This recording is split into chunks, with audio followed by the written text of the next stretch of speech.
Laudetur Jesus Christus. Vatican and World News.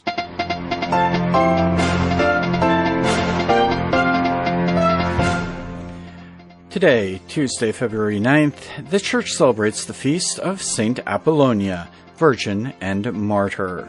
And these are today's headlines. The Pontifical Academy for Life says old age is a gift from God. Safer Internet Day, observed today, addresses questions from cyberbullying to social networking to digital identity. And Vatican Radio celebrates its 90th anniversary. In the Vatican, I'm Christopher Wells. Our top story today, the Pontifical Academy for Life has published a new document entitled Old Age, Our Future, the Elderly After the Pandemic. It highlights the plight of the elderly amid the ongoing COVID-19 emergency. Father Benedict Mayaki has that story. The Pontifical Academy for Life, together with the Dicastery for Integral Human Development, published on Tuesday a document entitled Old Age, Our Future, the Elderly After the Pandemic. This document proposes a reflection on the lessons to be drawn from the tragedy caused by the outbreak and spread of the COVID-19 virus, as well as its consequences for today and for the future of our society. The document also underlines the urgency of a profound reflection that leads to a rethinking of the assistance model for the elderly so that the individual and his or her situation become the main focus of health and social policies. The Pontifical Academy said that the starting point of this is the desire of every man and woman to enjoy the last season of life accompanied and supported by their families in a habitat suitable for living the days of old age peacefully. Among the many issues highlighted by the document is the fact that since the first wave of the pandemic, older people have been the hardest hit, with a significant number of deaths occurring in institutions for the elderly. The Academy considers that if, on the one hand, this is due to the inherent frailty of old age and the pathologies that accompany it, on the other hand, a high number of victims cannot fail to raise the question of rethinking the entire assistance model, which needs to be corrected beyond the borders of individual states. The document therefore proposes the concept of a healthcare continuum in which individuals can be taken care of by a care system where family is supported by new and innovative integrated models of care. These include home assistants, neighborhood health personnel, new models of family home and cohabitation, as well as services provided at home to encourage people to stay in their own homes. The Pontifical Academy for Life also called for a renewed attention towards the elderly and their relationship with their grandchildren and the new generations. This joins with Pope Francis's intentions on the 31st of January after the Angelus, when he announced the institution of the World Day for Grandparents and the Elderly. On that occasion, the Pope lamented that grandparents are often forgotten and we forget the wealth of preserving roots and passing them on. The Pope emphasized the importance of grandparents and grandchildren getting to know one another because, as Prophet Joel says, grandparents seeing their grandchildren dream, while young people drawing strength from their grandparents will go forward and prophesy. The document ends by making an appeal to the whole of civil society to feel the responsibility of suggesting and supporting new and targeted measures that make it possible for the elderly to remain in the homes they know and in familiar environments that look more like a home than a hospital.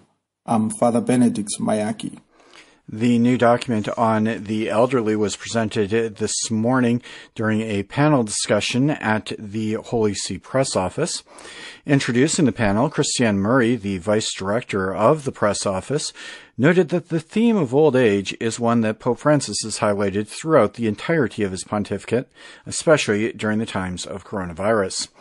Opening the discussions was Archbishop Vincenzo Paglia, president of the Pontifical Academy for Life, who noted that the level of civilization of an era is measured by the way we treat those who are weaker and more fragile. The death and suffering of the oldest, he said, cannot fail to be a call to do better, to do differently, to do more. We owe it to our children, he added, to those who are young and at the beginning of life. The second speaker this morning was Father Bruno Marie Dufay, who warned that if we lose the advice of our elders, we risk losing our memory. And by losing memory, we also lose hope. The elderly, he said, are our memory, and consequently, they are paradoxically our hope. The third and final speaker was Professor Atsuo Akiba from Toyama University in Japan, who spoke in English about some of the realities surrounding COVID and the elderly in her country. A personal reflection from Japan, the most aging country with a declining birth rate in the world. Because of the rapid escalation of the infection since last December, the number of deaths in the COVID-19 has risen to more than 6,000 in Japan. Elderly people of 60 years and over account for 98% of all deaths. Now in Tokyo, the number of the deaths out of hospitals is drastically increasing.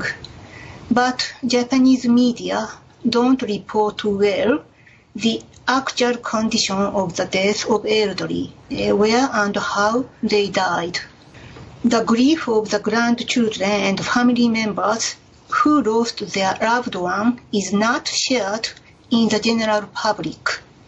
In the background of the indifference of the public to the death of elderly, there is serious discrimination against infectious disease patients and also the division of generation due to the nuclearization of the family after the Second World War.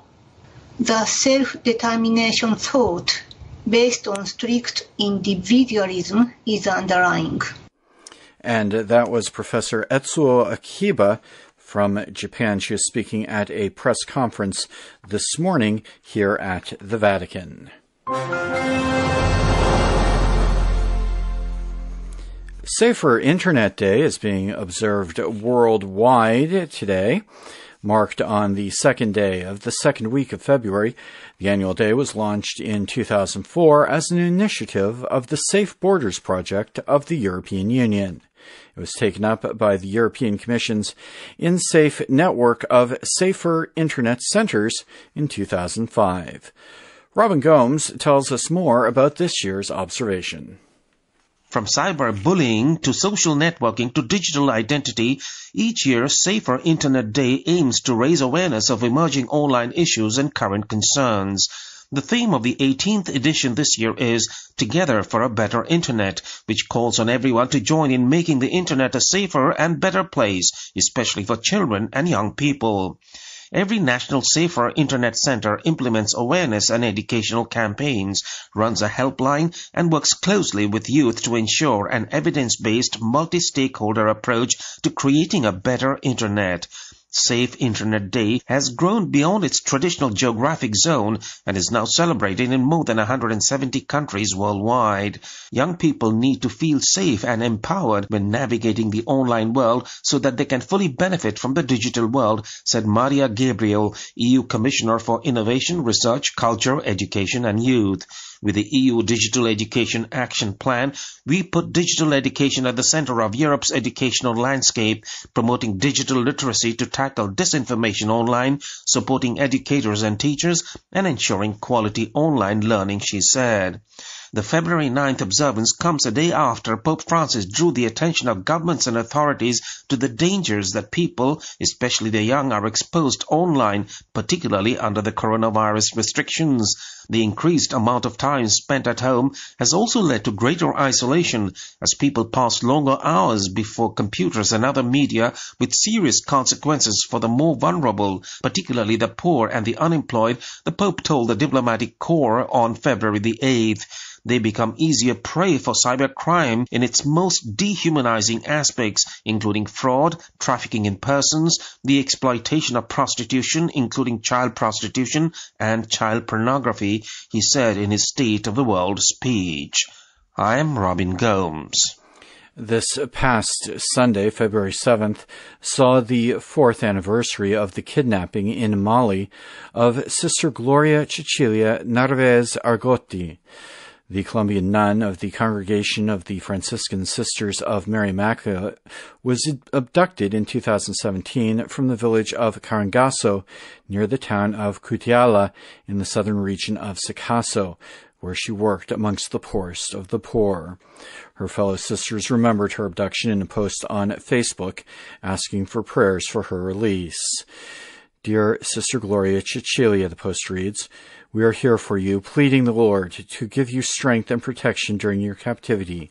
Your fellow sisters who love you are looking forward to seeing you again, the post reads. So far, efforts to secure her release have not been successful. The kidnappers, who are linked to Al-Qaeda, in January 2018 sent a video on the internet in which Sister Gloria, who appeared to be in good health conditions, appealed for Pope Francis' intervention.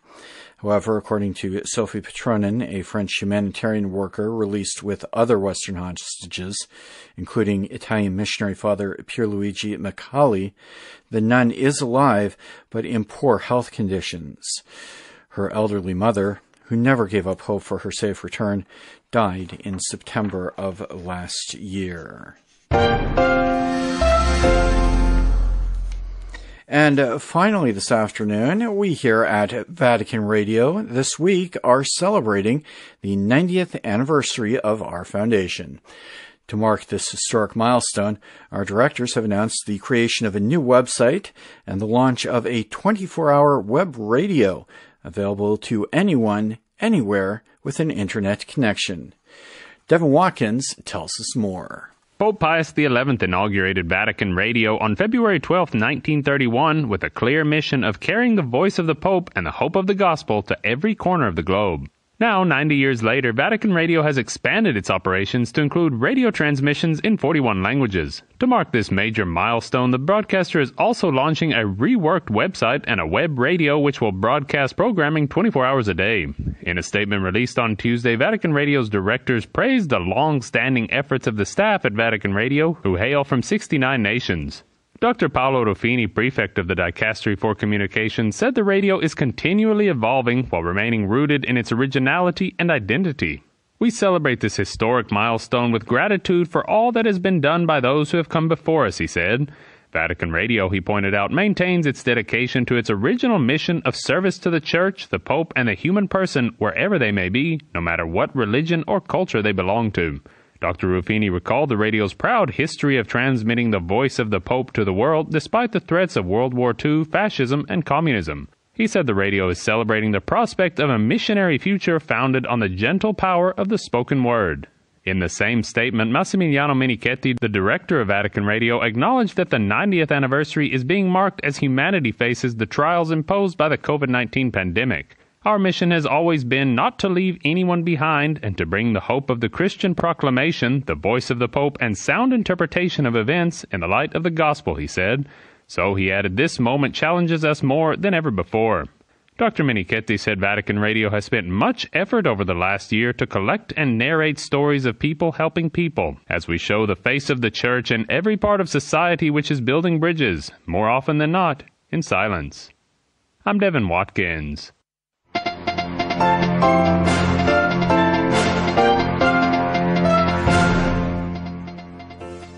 And that brings us to the end of this edition of Vatican and World News.